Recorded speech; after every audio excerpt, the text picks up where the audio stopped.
Hello everyone, welcome back to the channel. तो martial master के new episode में आप सबका स्वागत है। और गाइज, हमने कुछ टाइम पहले 10,000 वोल्ट को भी अपलोड कर रखा है। अगर आप लोगों ने उसे नहीं देखा तो देख लेना, देख लिया है तो अच्छी बात है। तो फिर चलिए बिना किसी देरी के इसके न्यू एपिसोड को अब हम स्टार्ट करते हैं। तो एपिसोड के स्टार्टिंग में हम जीयून और चांसो को देखते हैं जो कि बाहर की तरफ आ गए थे, जहाँ पे जीयून कहने लगी थी आखिरकार अब तुम क्या करने की सोच रहे हो, जिसके रिप्लाई में वहाँ पे चांसो कहने लगा था मैं बस यहाँ पे वेट करूंगा, जब वो डोंगसेंग वापस आ जाएगा मैं उसे बुरी तरीके से हरा के अपने वाइफ को देखने के लिए चला जाऊंगा फॉरबिडन एरिया में। इतना कहते हुए हम देखते हैं वहाँ पे चांसो बहुत ही ज्यादा कॉन्फिडेंट दिख रहा था, जिसको देखकर दूसरी तरफ जीयून कहने लगती है क्या तुम ये कर पाओगे? मुझे तो नहीं लगता, बहुत ही ज्यादा मुश्किल होने वाला है तुम्हें, क्योंकि वो पर्सन बहुत ही ज्यादा पावरफुल है। इतना कहते हुए हम देखते हैं वो वहाँ पे रूरी और रूसिंग की तरफ देखने लगी थी, बट एकदम से चांसो उसके हाथ को पकड़ते हुए दौड़ते हुए कहने लगता है मैं सब कुछ हैंडल कर लूंगा। और हम देखते हैं वो जीयुन को पकड़ते हुए आगे की तरफ ले जाने लगा था, जहाँ पे जीयुन स्लो मोशन पे उसे देख रही थी और ऐसा लग रहा था कि जीयुन को चांसो पसंद आ गया और यहाँ पे थोड़ा सा रोमांटिक सा एंगल बन जाता है। ये सब कुछ देखकर दूसरी तरफ रूरी को तो बहुत ही ज्यादा गुस्सा आ रहा था। इवन की रूसिंग कहने लगती है आखिरकार इसकी इतनी ज्यादा हिम्मत, इसने सिस्टर जीवन के हाथ को कैसे पकड़ लिया। और ब्रदर रूरी, आप तो जीवन को पसंद करते हो ना, और आप चुपचाप बैठे हो। इतना कहते हुए वो अपना मुंह बनाते हुए आगे जाने लगी थी, जहाँ पे रूरी को तो गुस्सा आ रहा था, बट वो क्या ही कर सकता है। और हम देखते हैं वो भी वहाँ पे उनके पीछे पीछे जाने लगता है।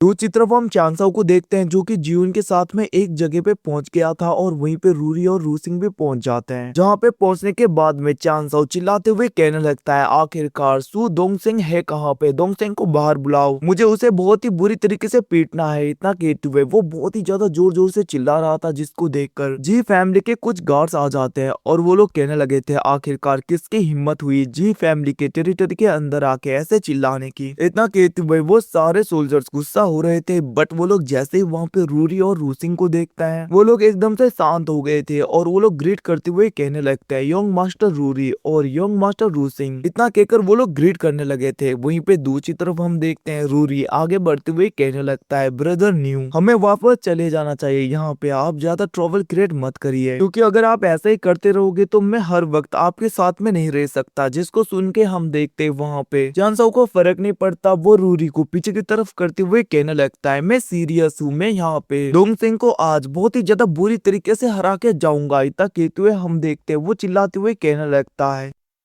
डोंगसेंग तुम कहाँ पे हो, बाहर आ जाओ, क्या तुम डर गए? इतना कहते हुए वो जोर जोर से चिल्लाने लगा था, जिसको देखकर दूसरी तरफ उन सोल्जर्स को तो काफी ज्यादा गुस्सा आ रहा था, बट वहाँ पे रूरी और रूसिंग को देखकर वो लोग अपने गुस्से को कंट्रोल कर रहे थे। बट हम देखते हैं दूसरी तरफ वहाँ पे रूसिंग कहने लगती है ब्रदर रूरी मेरा और यहाँ पे सिस्टर जीवन का है, इस बंदे के साथ में कोई भी लेना देना नहीं है, अगर तुम लोग इसके साथ में कुछ करना चाहते हो तो कर सकते हो, हमें फर्क नहीं पड़ता। इतना कहते हुए वो वहाँ पे पीछे की तरफ हो गई थी, जिसको देखकर उन सोल्जर्स को हिम्मत आ गई थी और वो लोग कहने लगे थे आखिरकार तुम्हारी हिम्मत कैसे हुई यहाँ पे आके ट्रबल क्रिएट करने की। और वहीं पे हम उनमें से एक बंदे को देखते हैं जो कि अपने वीपन को आगे करते हुए कहने लगता है ऐसा लग रहा है कि तुम्हें जिंदा रहने का कोई मन नहीं, इसलिए तुम जी फैमिली की टेरिटरी में आके इतना ज्यादा हल्ला कर रहे हो। जिसको सुन के हम देखते हैं दूसरी तरफ वहाँ पे चांसो कहने लगा था क्या तुम हो डोंगसेंग? इतना कहते हुए चांसो गुस्से में आगे देख रहा था। दूसरी तरफ जीवन को देखकर ऐसा लग रहा था कि वो इसके लिए परेशान है। वहीं पे दूसरी तरफ हम उस बंदे को देखते हैं जो कहने लगता है मैं यंग मास्टर डोंगसेंग नहीं हूँ। जिसको सुन के चांसाओ कहने लगा था तो फिर जल्दी से डोंगसेंग को बुलाओ, आखिरकार उसकी हिम्मत इतनी हुई कि वो मेरी वाइफ रूयू के ऊपर नजर रखे, आखिर उसकी इतनी हिम्मत, मैं उसे छोड़ूंगा नहीं, जल्दी से उसे बाहर बुलाओ। इतना कहते हुए वो गुस्सा हो रहा था, जिसको देखकर वो बंदा कहने लगता है क्या मिस रूयू? इतना कहते हुए हम देखते हैं वो वहाँ पे हंसने लगा था, दूसरे लोग भी हंसने लगे थे, बट चांसाओ उसके ऊपर प्रेशर बनाते हुए उसके वेपन को दूर कर देता है, जिसकी वजह से वो बंदा थोड़ा सा इंजर्ड हो गया था। अब ये देखकर वहाँ पे सब लोग शौक पड़ जाते हैं। दूसरे लोग कहने लगे थे इसने तो मिस रूसिंग और यंग मास्टर रूरी के आगे हमारी बेइज्जती कर दी। इतना कहते हुए हम देखते हैं वो लोग साइलेंट हो गए थे, बट उस बंदे को गुस्सा आ गया था और वो अपने ब्लड लाइन को एक्टिवेट करके अपने फॉर्म को पूरी तरीके से चेंज कर लेता है, जिसको देखकर दूसरे लोग कहने लगे थे अब तो ये बंदा बचेगा नहीं।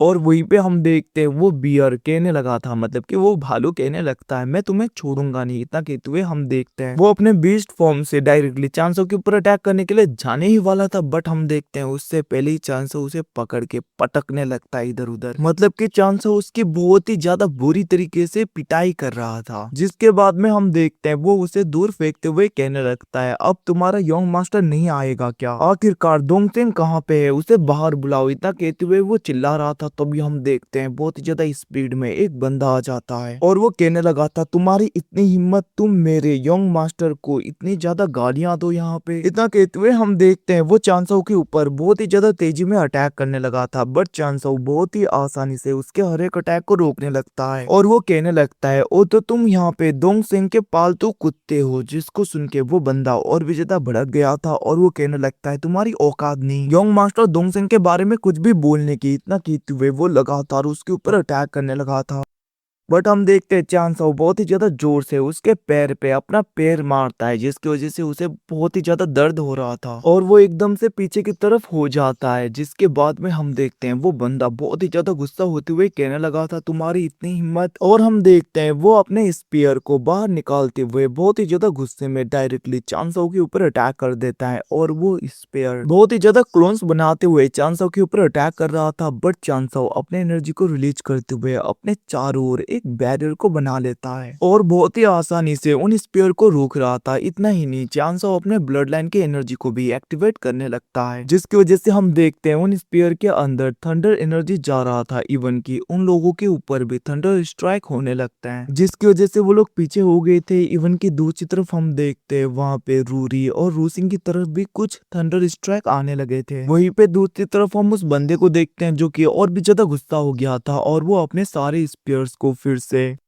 और भी ज्यादा स्ट्रॉन्ग करके चांसो के ऊपर अटैक कर देता है। बट हम देखते हैं वहां पे चांसो उसके हर एक स्पेयर के अटैक से बहुत ही आसानी से बच रहा था। वो इधर उधर उनके हर एक अटैक को डॉज करने लगता है, बट हम देखते हैं वो सारे स्पेयर उसके पीछे पड़ गए थे, बट चांसो उन सबसे बचते हुए सारे स्पेयर को उस बंदे के साथियों की तरफ ही कर देता है। और हम देखते हैं वो जैसे ही मुड़ता है वो सारे अटैक उसके ऊपर हो गए थे, जिसकी वजह से वो लोग बहुत ही ज्यादा इंजर्ड होते हुए नीचे हो जाते हैं। मतलब कि सीरियसली इंजर्ड तो नहीं होते, बट बचते बचते मतलब कि मरते मरते बच गए थे, जिसे देखकर हम देखते हैं दूसरी तरफ वहाँ पे उस बंदे को तो काफी ज्यादा गुस्सा हो रहा था और वो गुस्से में कहने लगता है इस बंदे के ऊपर सब लोग मिलके अटैक करो। जिसको सुनकर सब लोग अटैक करने के लिए बढ़ते हैं। वहीं पे दूसरी तरफ हम चांसो को देखते हैं जो कि अपने थंडर क्लाउड्स को पूरी तरीके से आसमान पे ले आता है और वो थंडर अटैक करने के लिए तैयार हो गया था और चांसो उसके ऊपर थंडर अटैक कर भी देता है, जिसकी वजह से हम देखते हैं उस बंदे की हालत बहुत ही ज्यादा खराब हो गई थी।